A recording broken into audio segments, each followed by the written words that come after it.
Hey there, Fourth Trimester listeners. Our program today is proudly sponsored by Family Album, your secure haven for sharing baby photos and videos. Head over to the App Store today, search Family Album, one word, download the app, and start creating a legacy of love, one photo at a time.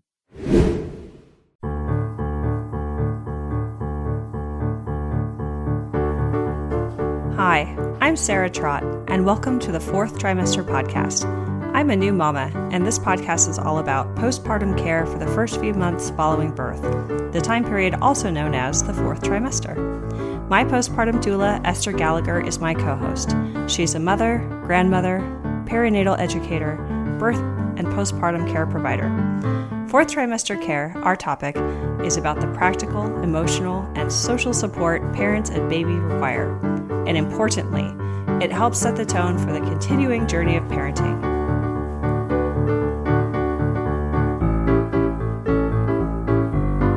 Hi, this is Sarah Trott. Welcome back to the Fourth Trimester Podcast. We have a special guest today, Ali El-Idrisi, who I'll introduce in a moment. We have a great topic today talking about sustainability and preparing for a baby. Before we go into Ali and his background, I want to just remind everyone that the fourthtrimesterpodcast.com website is available for everyone who wants to go and sign up and join our newsletter. Please do. You'll receive something new, which we just started doing, which is a transcript download option for every episode that we have. So that's pretty new, and you can use the player directly from our site as well. So please sign up for our newsletter. Like us on Facebook. We'd really appreciate having you join us on our social networks. We also have Instagram.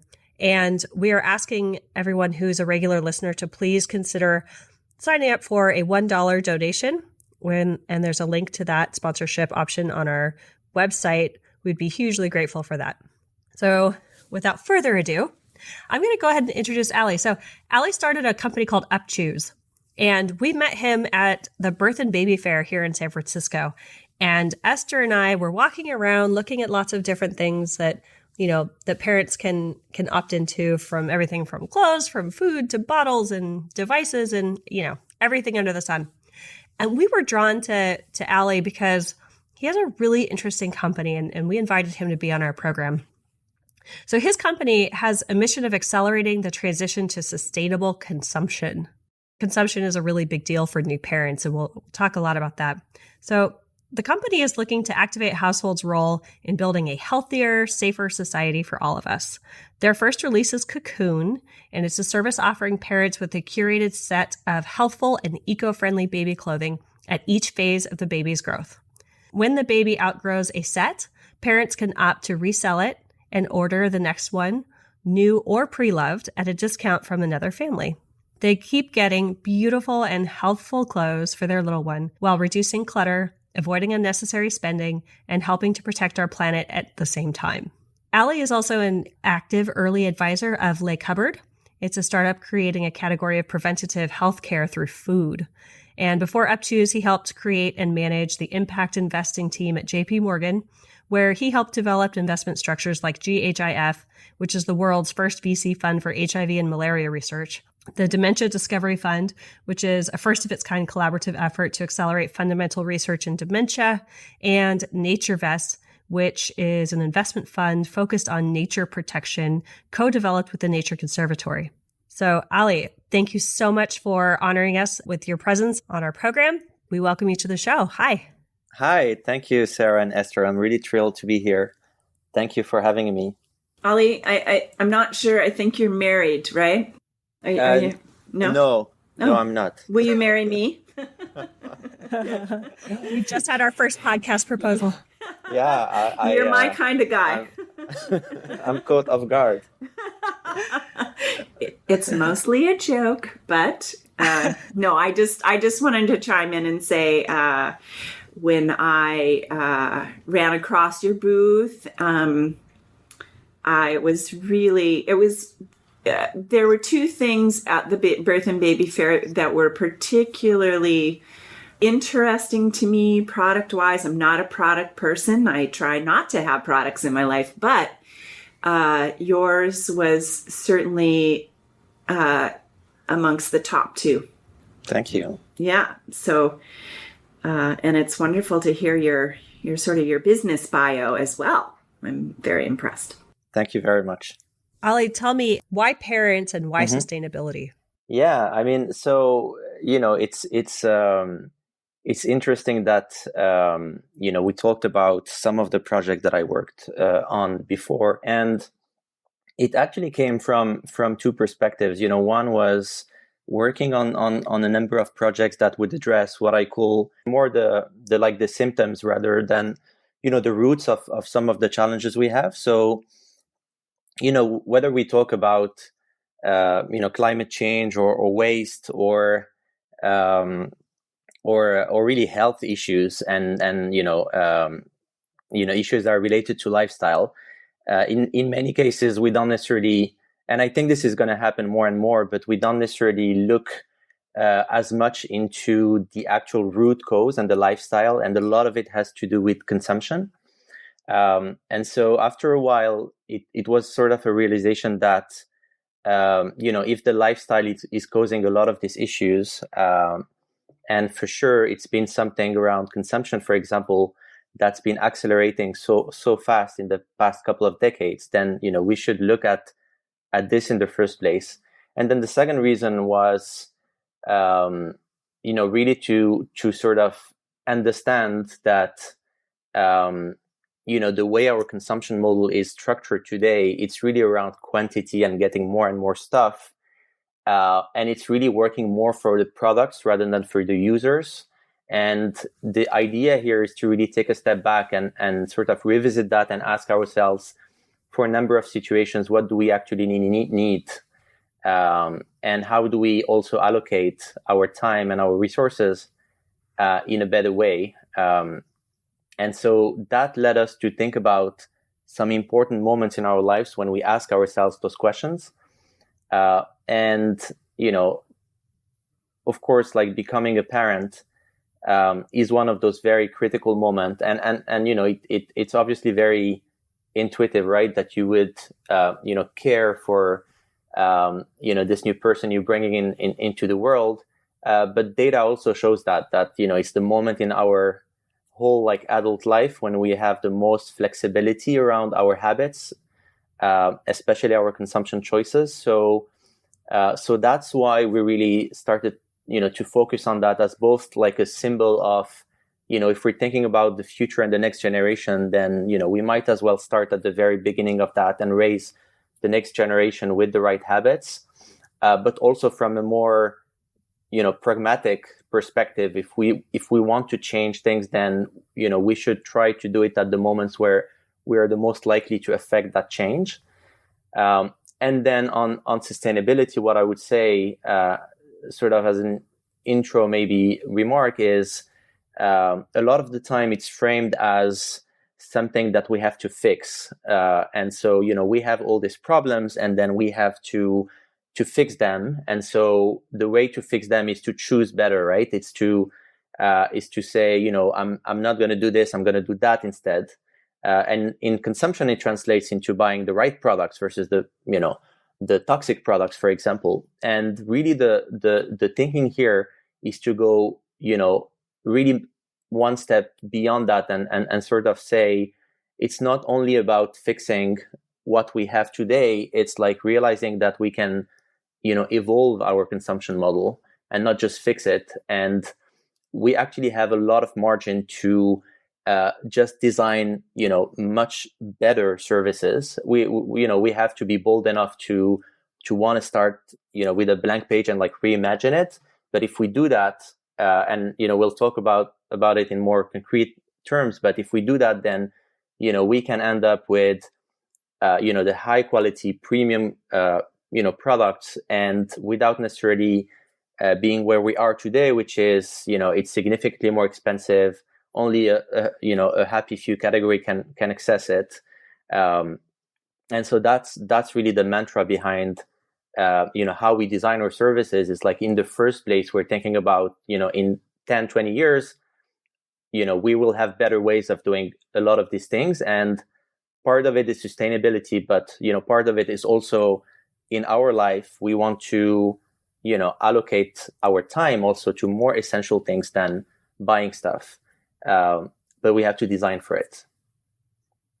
Ali, I wanted to back up and have you perhaps speak very briefly to the point that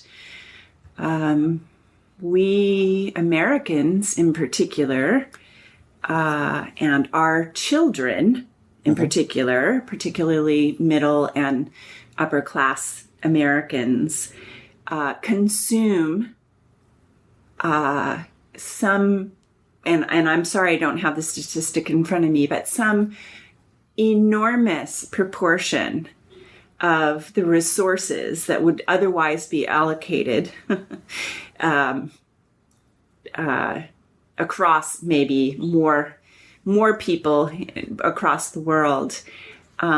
It's some insane percentage of resources that American children consume.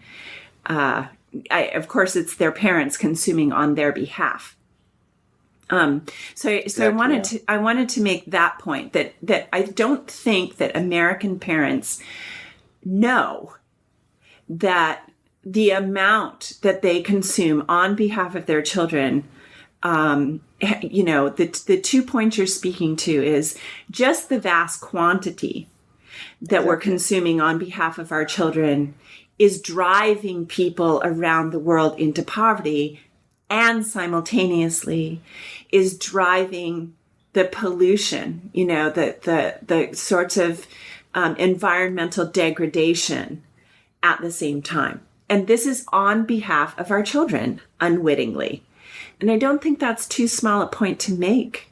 That having to have a diaper genie, which is made of plastic and requires plastic, a plastic bag to capture your plastic diapers, is such a toxic endeavor that your children, where they have to actually live in the environment where that pollution is accruing, might not survive.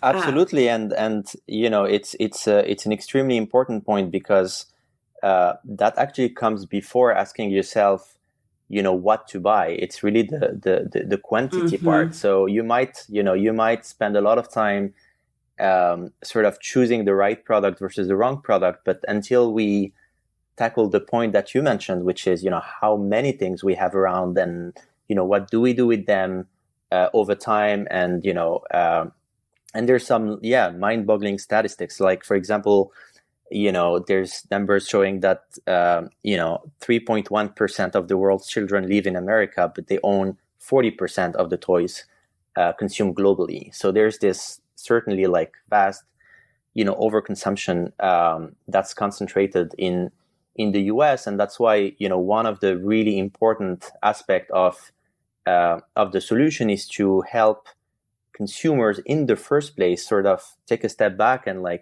understand, for this or that situation, this is what you actually need, and that's in my view, that's a important value to start with. So even before saying this is what's organic, for example, you want to be able to tell people, for say for example, when you're having a baby and you need clothes, this is the essentials that you'll end up using every day, and sort of having 2 or 3 times this amount is actually not going to have any added value apart from creating potentially very negative consequences for you, even in your daily life, clutter, what you do with it after, overspending. And so that's definitely something that's really important to embed into any service that you create.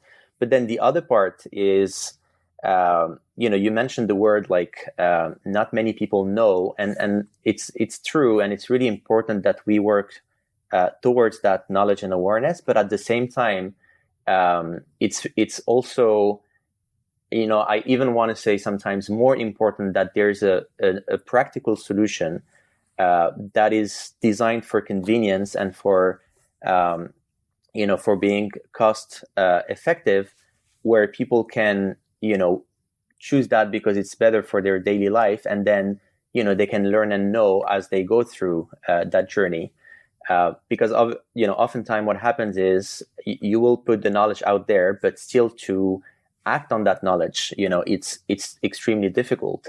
And so that's where sometimes you have a lot of that gap between sort of knowing and now I think we're at the point in time where, a lot of people sort of like, know or like have a sense that there's something not quite right, but there's not a clear, roadmap. You mentioned the word convenience and how by creating a model that just sort of steps in front of, in a good way, I might add, all of the sorts of decisions that parents imagine they have to be making about things like baby clothes. Yeah.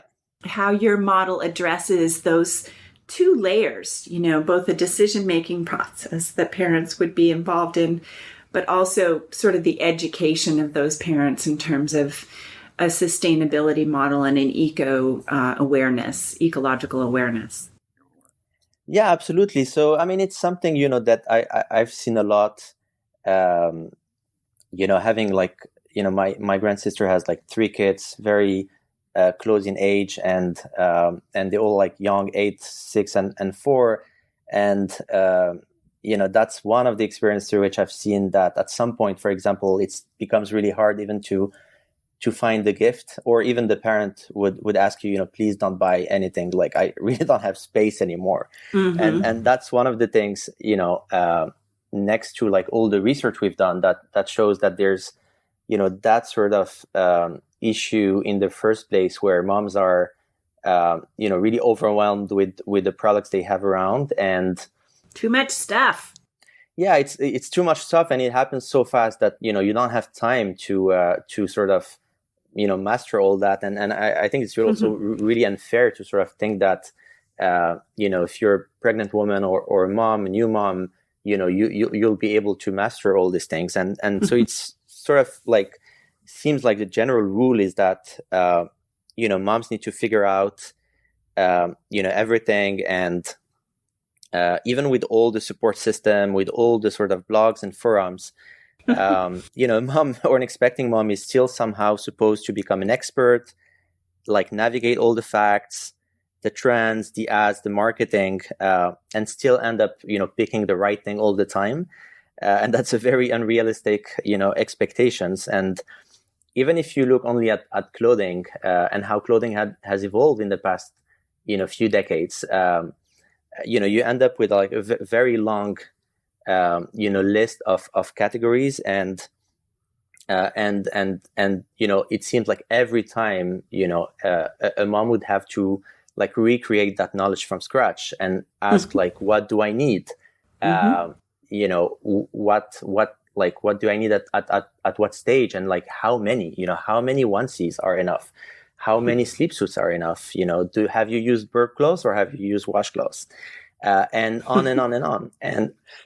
And sort of like that gets recreated all the time.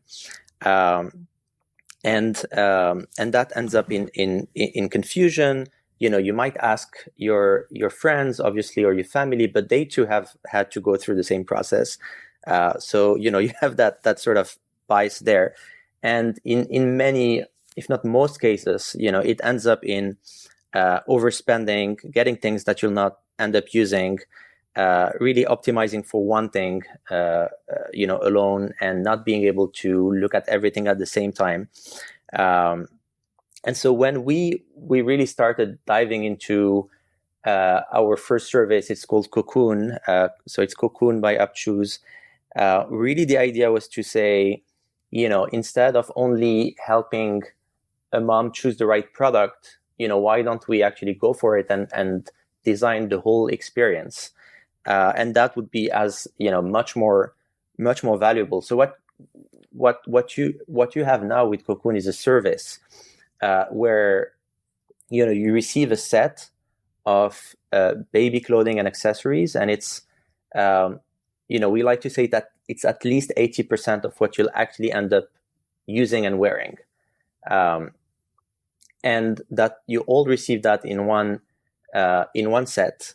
It's delivered to your door. It's all curated for the healthiest fabrics for your baby's skin. So it's all organic fabric, no toxic chemicals, ethically sourced, and so forth. And then you're part of a network where at each phase, when your baby is ready to go to the next size, you can resell that to another family through our network. And so we organize that. And you get money back from that. So that reduces the cost for you. It means that you'll have the right amount, which is already a way to sort of reduce the cost in the first place. And then, you don't have to keep something that your baby has outgrown. And so it saves space and mental space as well. And then other families can benefit from that as well. And it becomes, more accessible and more convenient for everyone involved. And so it's really that idea of, making sure that you have the right products. And to be honest, like the vision here is really to say, having something organic should not be something that's premium, that you should pay more for, because, what that really means is that, you will have to pay, and sometimes like 2 or 3 times the amount for something that doesn't have, harmful chemicals. And I don't think that's, something that we can be content with, like that should be a minimum standard. We should not be paying more. It's not a premium feature not to have, bad chemicals in our products. But then really what we organize for is that, we have the sort of more thoughtful behaviors. So things like, getting the right amount in the first place, or, passing on and reselling at the end of the cycle. And if we can do that, and by the way, why wouldn't you do that? Because, you don't need those things anymore. Then we can sort of have a much, much better outcome, which is, reduced clutter, reduced waste, better spending, and also better, obviously better quality, but also better allocation of time. And so that's really the value proposition here.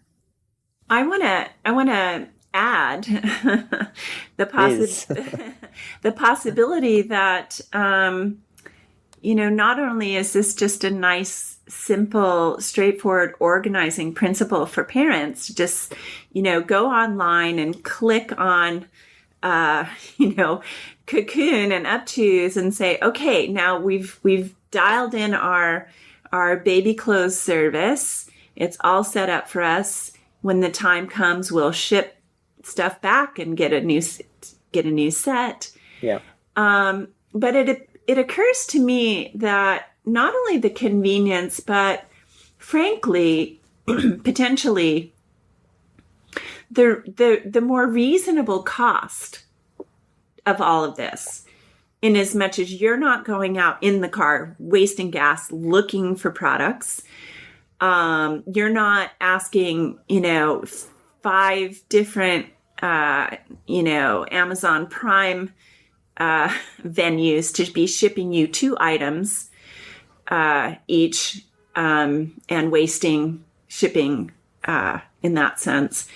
But also, and those are the sorts of things that accrue without us actually watching it accrue, right? Absolutely. The credit card bill comes and we pay it.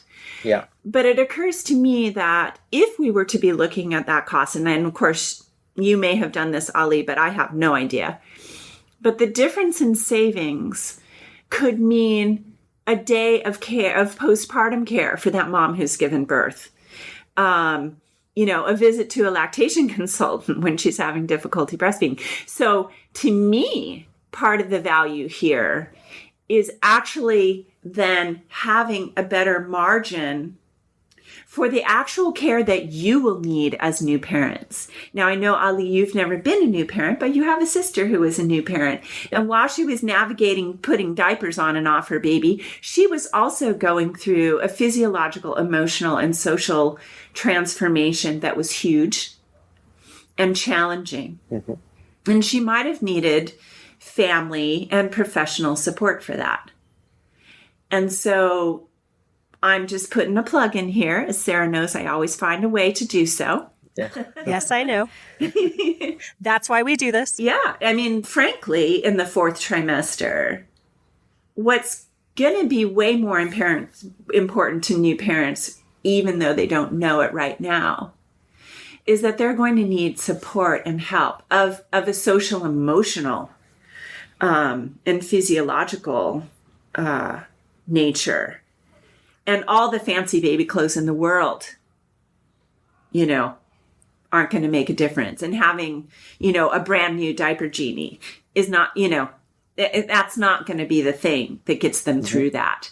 And so I'm sitting here listening to you and talking about your business and business model and thinking about all the side benefits, which to me are directly related to a service such as this. So I want to appreciate you for that as well. Yeah. And I'm really glad that you bring this point, because, something that drives us very, very strongly is sort of to reclaim, or to redirect resources. And you talk about, monetary resources. That's extremely important. There's also time, right? And once we free up time, because, it's important to recognize that as, really as a species, there are things we like to do, we've always liked to do. And so the point here is not to say, we should not be spending time buying things. It's something perfectly,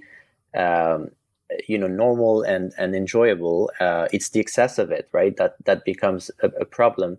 And so if we can provide, a simple way where people can enjoy, like choosing, very cute, different styles of clothing for their little ones. But then they don't have to spend the, very disproportionate amount of resources, time and money, that we spend today.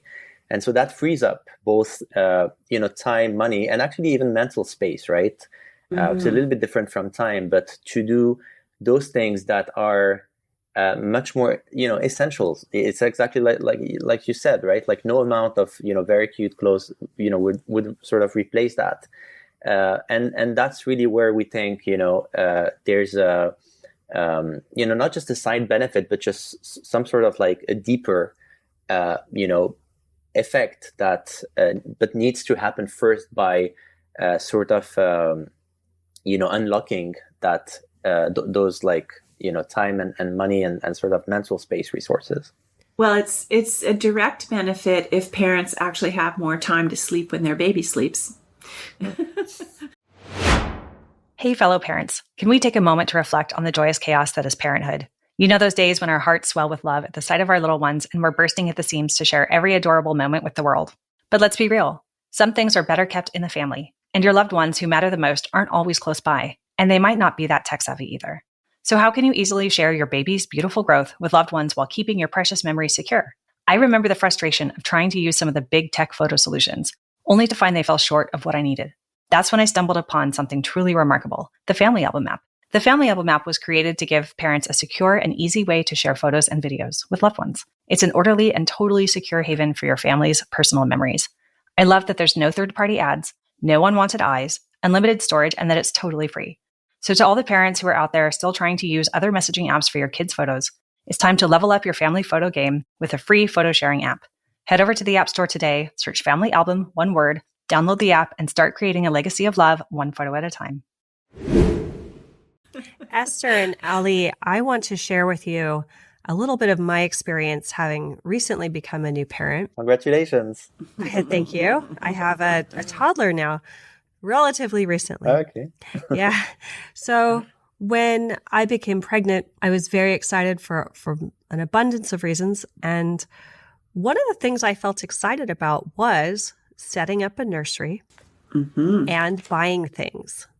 So I'm going to put it out there. That's like probably not too uncommon for new moms to think like, ooh, yay, I get to decorate and I get to prepare. And in the lack of having kind of thoughtful conversations about stuff in general ahead of the experience of becoming pregnant and becoming an expecting parent, what fills the gap, I think, mentally, and what creates the framework is marketing.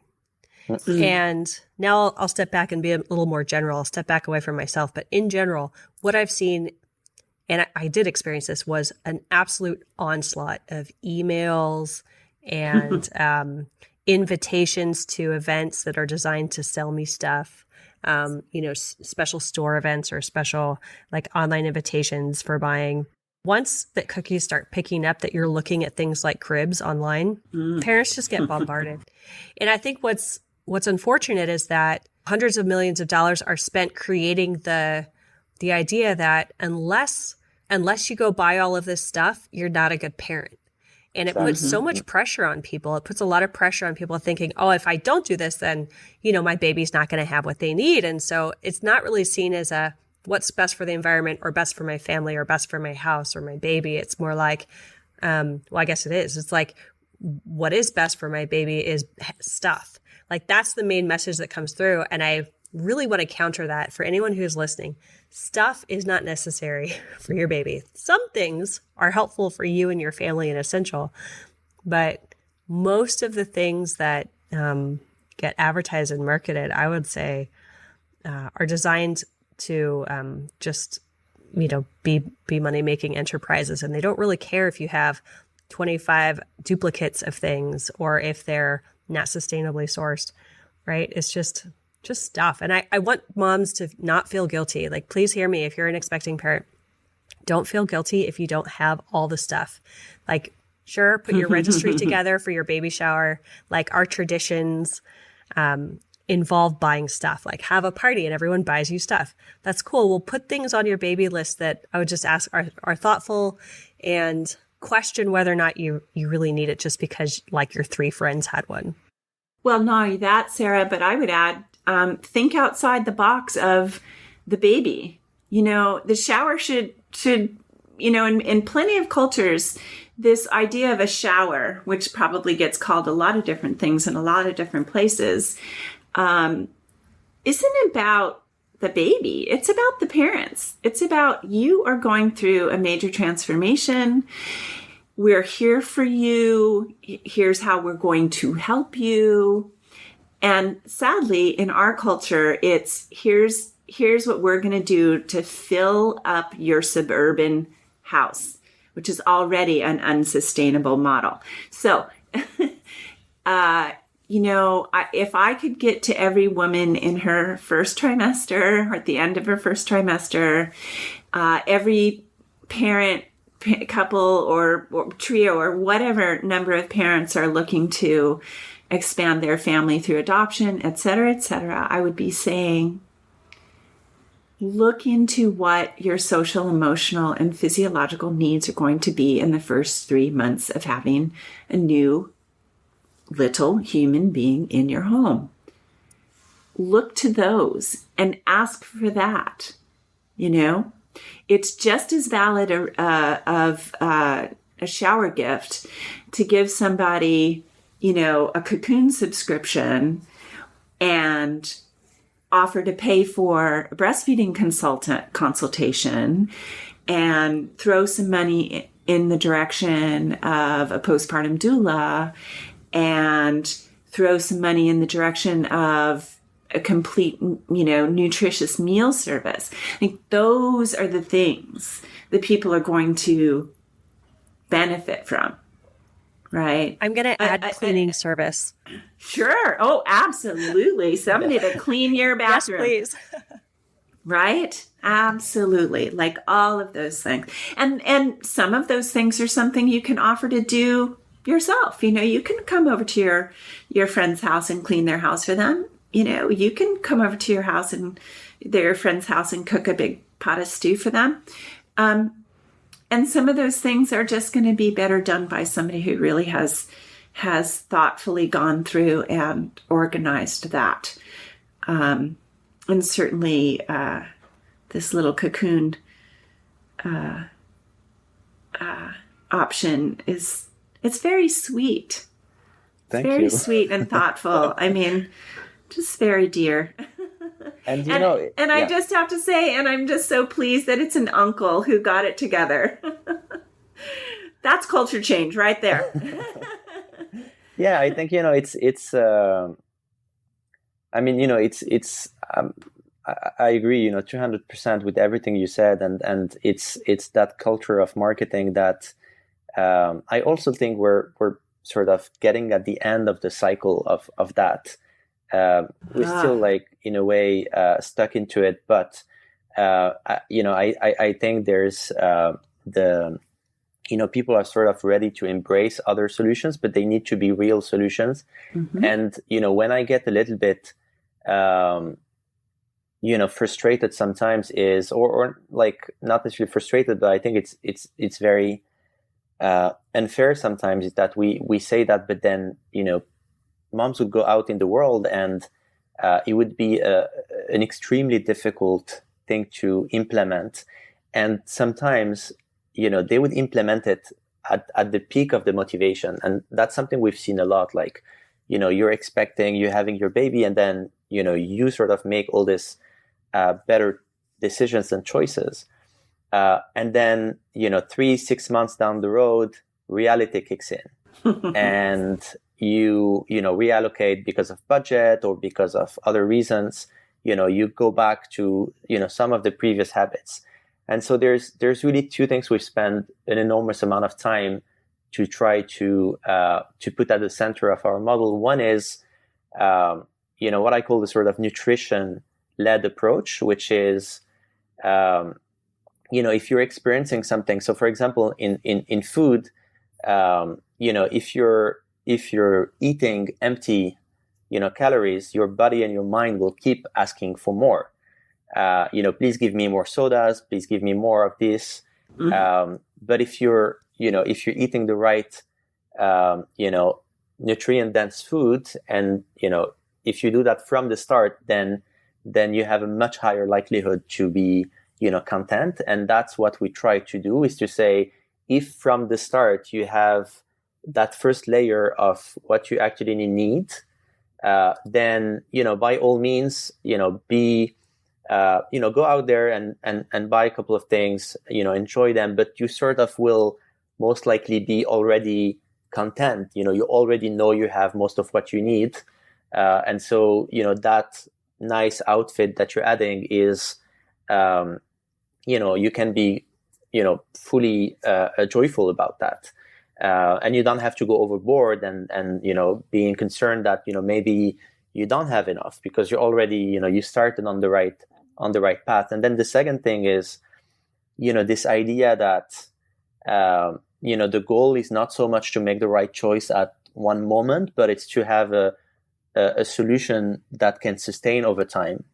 And that's why it's important to have, to have programs, not simply products, and to have ways to say, it's going to be something, will make it easier for you to commit, and not necessarily, depend on your peak motivation, but by design, it's something easy to follow through, mm-hmm. Versus having that, peak motivation and decision, and then, falling back a few months after, which we've seen a lot.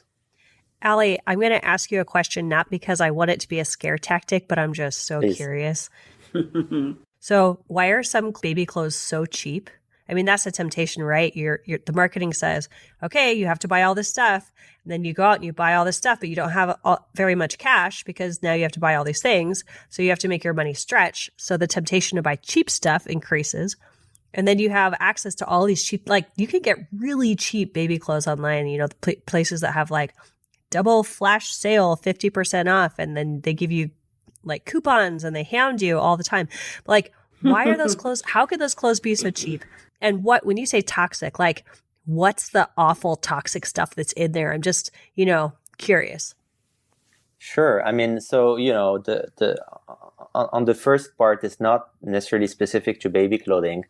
It's a general trend over the past, 25, 30 years. There's been an explosion in the volume of clothes produced globally. So, there's, 400% more clothes have been produced in the last 2 decades.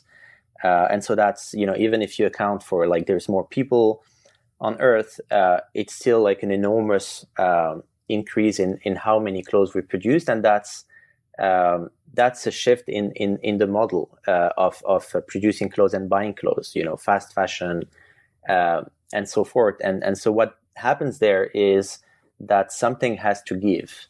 And so if we have a system where, everything becomes disposable and we have an enormous amount of clothes around and they cost very little, they cost very little mainly for two reasons. One is that, all the production has been moved to, developing countries. And, we know a lot about, the terrible, sometimes working conditions, the very low wages, and so forth. But, it relies a lot on sort of cheap labor, and also on toxic chemicals. And we'll talk about that. Well, Ali, can we just back up for a second and say, it relies not only on cheap labor, that's one way to put it. Yes. It relies on human rights violations. Absolutely. Okay. So there was a saying for a certain amount of time, and I won't not name the company, but everyone knows who it is, that their products are made for kids by kids. Okay. That was, nobody just made that up as the slogan. That's what was happening and still is happening. So I do think that it's no small thing for parents to actually spend a minute and think about where your children's clothing will be coming from. And it happens in fashion more actually than in other sectors. So it's an extremely labor intensive industry. And extremely fragmented, so any retailer has hundreds or thousands of, suppliers. And there's been for a very long time, this sort of, narrative of, hiding behind the suppliers and not knowing exactly and shifting the responsibility. And, frankly, it's, one thing I think that's really important to recognize is, as much as we put knowledge and information out there, and there's a lot of really great documentaries to watch on this. There's also, it's important to understand how human psychology and decision making works, and it happens that this is not enough to convert a big number of people to people who would stop shopping here or who would start really affecting their daily lives on the basis of that knowledge. Right? Why would I buy one, I don't know, baby sleep sack that's $50 when I could get 3 for that same price? And I think that's what's hard about it. So if we could create the 3 baby sleep sacks that are high quality and organic and sustainably sourced and not made by people who are being abused, then, well, great. I think that would make it a lot easier, but it's really hard to shift away from just the feeling cash strapped aspect of it. Exactly. And at the moment, what happens is, there are some of these solutions out there, but they're the small part of the market. So, I'll give you a number. For example, most baby clothes are made of cotton. 99% of cotton is produced in a industrial sort of chemically intensive way, and only not even less than 1% is organic. And cotton is where and that answers a little bit your question around toxicity. Cotton is where most of the biggest portion of pesticides globally are used. So, cotton is a crop that, uses only 3 to 4% of land globally, yet it accounts for, 25% of the use of pesticides. So it's extremely intensive in pesticides. It's extremely intensive in water as well.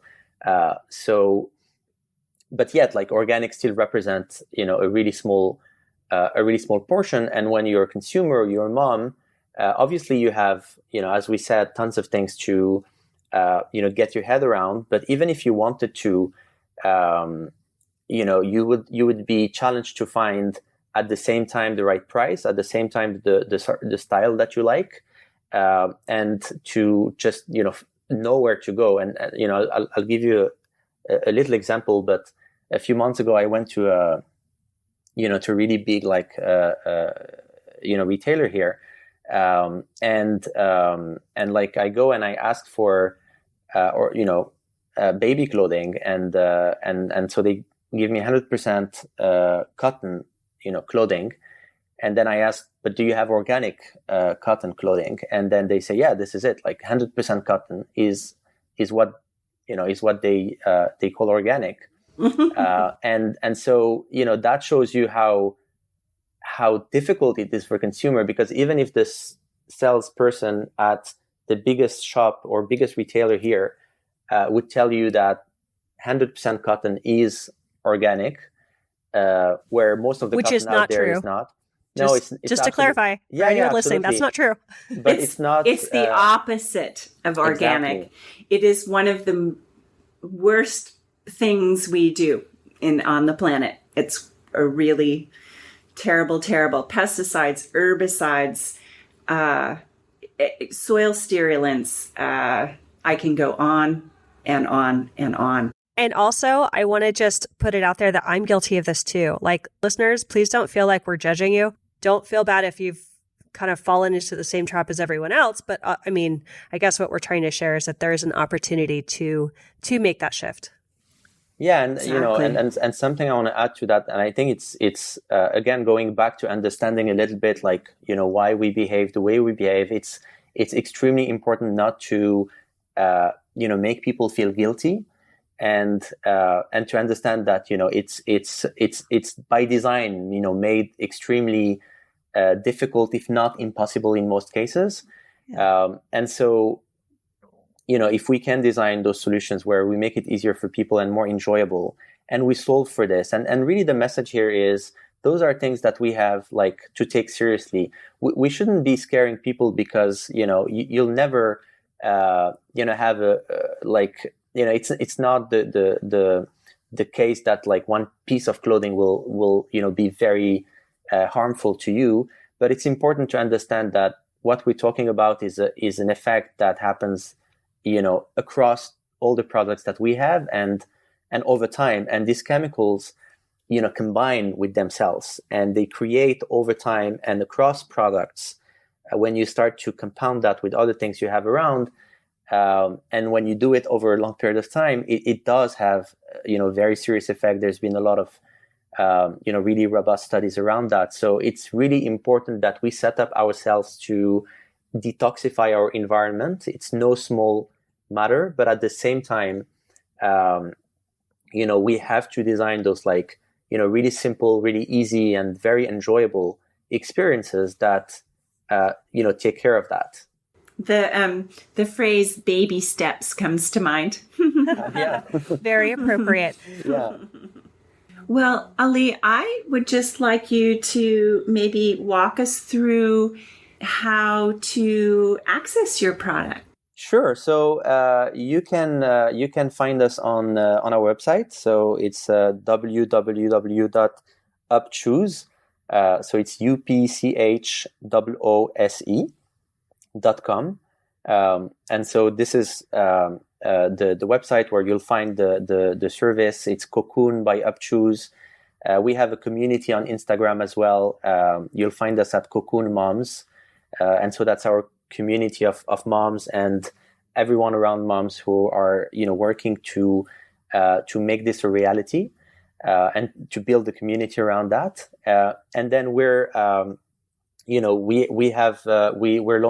launched the service actually. So we're getting people in, we're onboarding new people into this program, and it's all designed so that it takes a couple of minutes really on the website, and you have a number of options. So you can decide that you want this for yourself, or you can decide that you want to give that to someone, or you can also have your families, your friend come together and contribute towards onboarding you into the program. So it can be for the first time, but it can be you can do it when you're expecting. You can do it. It's something really interesting that we've seen as well, is that sometimes if you're expecting or you just gave birth, you have a lot of these things around, but we make it easy for someone to, for example, onboard, after 3 months or after 6 months, they can really like catch the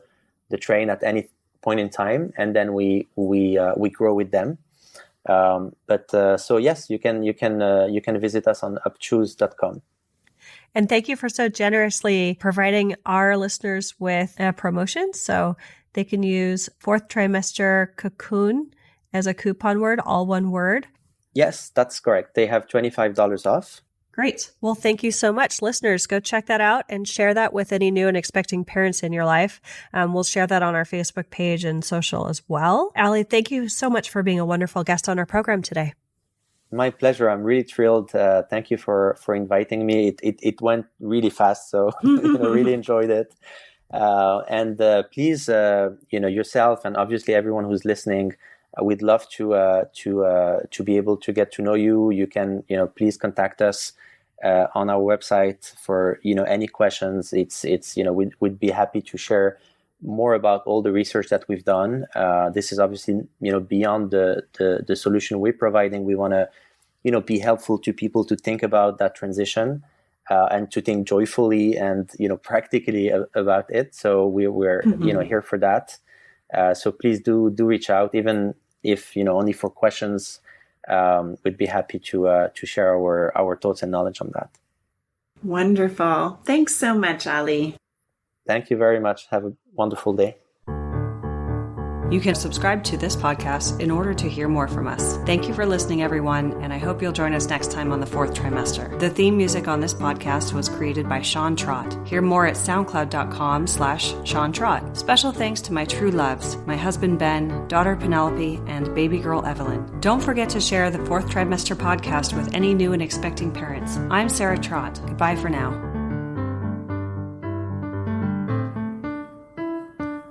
Hello again, bicycle man. I know you're doing all that you can. I wrote the song, simple and true. I wrote the song, I'll sing a song for you.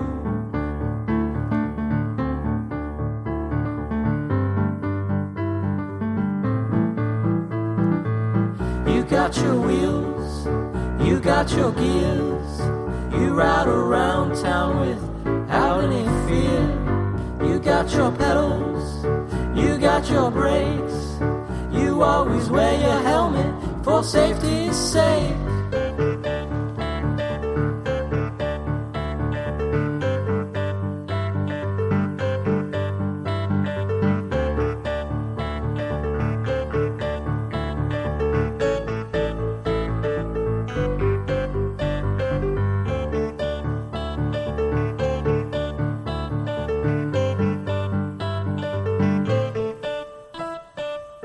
Hello again, bicycle man. I know you're doing all that you can.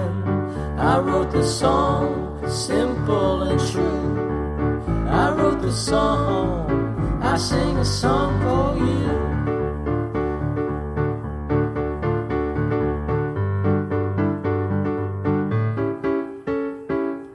Hello again, bicycle man. I know you're doing the best that you can. I wrote the song, simple and true. I wrote the song, I sing a song for you.